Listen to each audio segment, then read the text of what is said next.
So, yeah, this video, man. I'm just want to vent real quick, man. How proud I am, and how I feel about myself. Let me start from the beginning. So, I'm 29 years old, from Chicago, Illinois, the West Side. Partially grew up on the North Side. Currently lives on the South Side. So I've been everywhere in Chicago. So, yeah, man. So Chicago is one of those. It's a city, man, that moves fast. It moves fast. It's like it's always busy. There's always something to do. It's exciting. It's adventurous. It's a beautiful city. It's big. It doesn't seem like it, but But my whole point of this video, so basically, yeah, I just know if I can make it in Chicago, I can make it anywhere, really. Cause my life started from the West Side of Chicago, the Henry Hornet Projects. Yeah, I grew up in the projects. I think from the age of 1 or 2. About age of 1. I was about 1 years old. Moved out of the projects to like this little small family-oriented neighborhood on the West Side when I was like 10 years old. And yeah, growing up in the projects was rough, man. I mean, my mother, I was raised in a single parent household for majority of my childhood. My mother got married when I was at the age of 12 or 13. No, I was about 13. She got married when I was about 13. So before that, she mostly raised me by herself. I used to go on the north side because my grandmother, she lived up north. That was like a way of getting away from the projects because the north side was considered like a safe haven from all the madness that was going on in the city. My mother kept me sheltered from the madness that was going on in the city. But it's only so much you can hide from a kid when they're surrounded, by violence. I saw drug addicts in the hallways. I remember looking out of my living room window. We stayed in all the buildings was high rises, project buildings. It was like this one section that stretches for like, I would say at least 3 miles, at least about 3 miles, just worth the tall high rise buildings. I remember one day I was looking out my window, just doing homework. Just got done doing homework. Looking down at the park that was in front of. It was not even a park. It was like a little area where they had like jungle gym bars and sliding, place for kids to play. And I saw a guy actually get killed right across the street. Like I was looking out the window. And Yeah, saw the guy shooting him from across the street because the buildings were so close. So the guy was shooting from one side of the building to the playground where most of the kids play. And I just saw him fall, and my mother grabbed me from out of the window. Even though we was on the 6th floor, it wasn't like they were shooting in the air now. But, it's just a mother instinct. But like I said, my mother would send me up north during the summertime. I would stay up north. Up north was like almost considered a safe haven. That's where most of the better schools were. After school programs was better.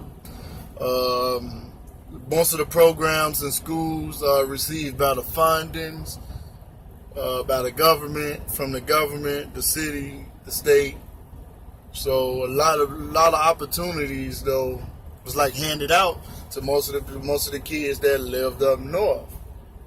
I went to a decent school. It was right across the street from me. But that was my life growing up in the projects. After that, I was like 10 years old. We moved out of the projects into like this. It was a decent neighborhood when I moved there at the time. Everybody knew each other. Every parent knew the kids. The kids knew everybody's parents. Everybody respected each other's parents. If somebody get out of the line, the other parents would put their child in check. And once your parent found out that you was out there doing something you had no business doing, you would get checked again. So that's one thing I could say. Over time, though, that family-oriented vibe or feel, it deteriorated. Like the people who I grew up with, once we got older, those are the people who started having kids, and a lot of the older guys was getting killed off and stuff like that. So, I had good friends. We all stayed out of trouble, but I actually got in trouble when I was a kid, though. I'm not gonna really get into details about what are some of the things I've done, but when I was a kid, though, the police came and arrested me at school. I was in high school at this time. I did something I had no business doing, so I got arrested. Didn't do it at the school, but whatever I done outside of school, it came back. They came and got me out of school, So I did something I ain't had no business doing. My mother pulled me away from that school because most of the kids, the guys who I was hanging with, they was doing things that any parent would consider to not be right. It could have, some of the things that I done, I could have landed myself in jail for the rest of my life. But I had a strong mother, and she didn't give up on me. So she took me out of that school, relocated. The guy who I used to hang with, who I was getting in trouble with, we haven't spoke. I haven't seen that guy, seen him in years, since we was kids. Sad part is he was just killed, actually.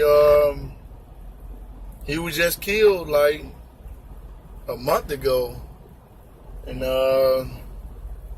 because the path that we was going down is I would say ultimately led to his death, or anybody's death, when you living when you are into that street life stuff, my mother pulled me away from it before it grabbed me.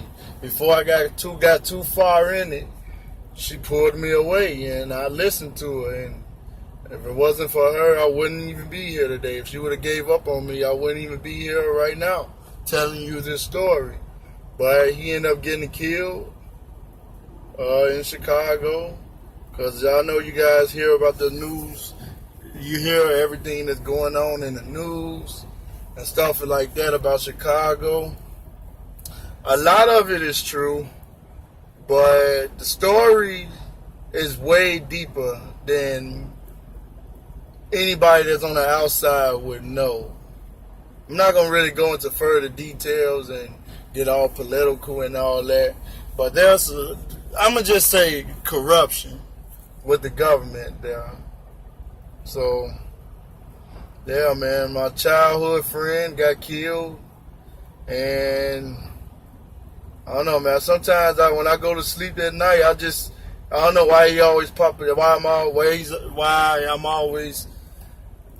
don't know. It seems like he's always in the back of my head, because I always think like, damn, man, that could have been me if I didn't listen to my mother. But you know, I'm here, so I listen. Fast forward to my adulthood. Been with my girlfriend for almost 8 years now. She has an 10-year-old daughter who I consider to be my daughter, because I raised her since she was 3. So she is my daughter. It's been a struggle, shit. Before I got into trucking, man, it's been a struggle. It really has been a struggle. I was working security jobs. I worked at the airport. I was doing working with the baggage and the luggages. I got my first job out of high school working at UPS. I thought I was getting it. But, you know, I was living with my mama, so I was working at UPS, and I worked there for a year.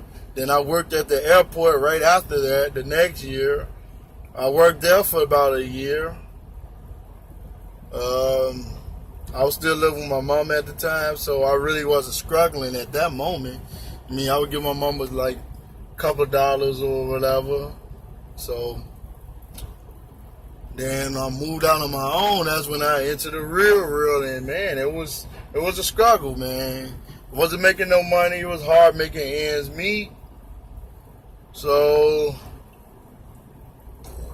my girlfriend was having health issues, so she couldn't work, even though she bust her ass and was risking her life to make ends meet, and she was working. And when she really wasn't supposed to, the doctor was telling her she shouldn't be working. But, you know, so I ended up, I was just praying, like, God, please just help me find a way to relieve the burden that's on both our shoulders, and that can help us put us in a better situation. And so I was doing security, K9 security. If you saw the last video, if you looked at it and you saw those train stations that was on the left side of the video, like I said, I used to walk those platforms with a dog. I used to do K9 security. I was making about $14 an hour.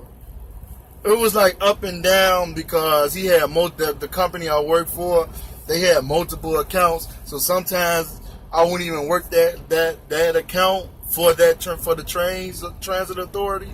So when I work another account, it'll pay like $12. So it really wasn't no balance, and I couldn't. It was a struggle. Like I said, my girlfriend was having health issues. I needed to be able to make enough money to where she didn't have to work for the moment, till she work on her health and gain the strength that she needs to help provide. So she the one told me. Actually, I was looking for another job, because I wanted to quit that job that I was working in, the security job with the K9 dog. So I saw this app on the internet. This app, it was like one of those apps where you build a resume and then send your applications out to all the jobs that uses that app to look for new hires, to look to hire people. So I sent my applications to a bunch of trucking companies. I got a call back for a couple of them. Swift was like the best option for me. The reason why, because it was closer to home. I had a car at the time, so I can drive to the hotel. I'll be at school for a week. I'll be at school from Monday to Friday. I would stay at school from Monday to Wednesday. On Wednesday, I'll come home to come visit my daughter and my girlfriend and my mother and stuff like that. So that was one of the main reasons why I chose Swift. So fast forward later, I'm here now telling you guys this story.